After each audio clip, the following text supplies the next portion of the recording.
ప్రతి నెల వచ్చే ఏకాదశులు మనస్సును శరీరాన్ని శుద్ధి చేస్తే విష్ణువుకు ఇష్టమైన పురుషోత్తమ మాసమైన అధిక మాసంలో వచ్చే ఏకాదశి జీవితంలోని కష్టాలను తొలగించి ఐశ్వర్యాన్ని మోక్షాన్ని ఇస్తుందని ప్రముఖ పంచాంగకర్త చిలకమర్తి ప్రభాకర చక్రవర్తి శర్మ తెలిపారు.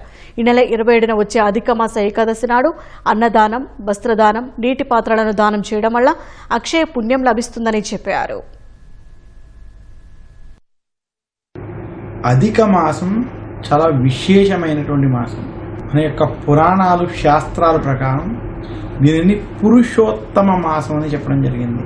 ప్రతి మాసములో మనం చేసేటువంటి పుణ్యకార్యాలకి, ధర్మబద్ధమైన కార్యక్రమాలకి, దైవ కార్యాలకి, పితృకార్యాలకి ఒక కొంత ఫలితం వస్తుంది అని గనక లెక్క ఉంటే, ఆ ఫలితం ఏదైతే వస్తుందో అటువంటి ఫలితానికి అధికమైన ఫలితం ఇచ్చే మాసం కాబట్టి ఈ మాసమునకు అధిక మాసం అని పేరు.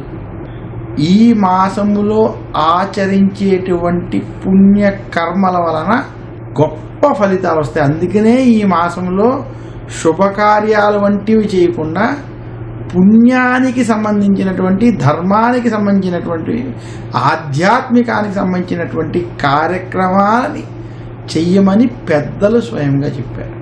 తెలిసి కానీ తెలియక కానీ శ్రీ మహావిష్ణువు యొక్క ఆలయ దర్శనాలు చేయడం, విష్ణు సహస్రనామం వంటివి పారాయణం చేయడం, భగవద్గీత, మహాభారత, రామాయణాలు వంటివి పారాయణం చేసుకోవడం విశేషమైనటువంటి పుణ్యం లభిస్తుంది.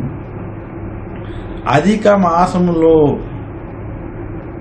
కుండని దానం చేయడం, చలివేంద్రాలు ఏర్పాటు చేయడం, ముఖ్యంగా పానీయాలు వంటివి దానం వంటివి చేయడం చాలా విశేషం.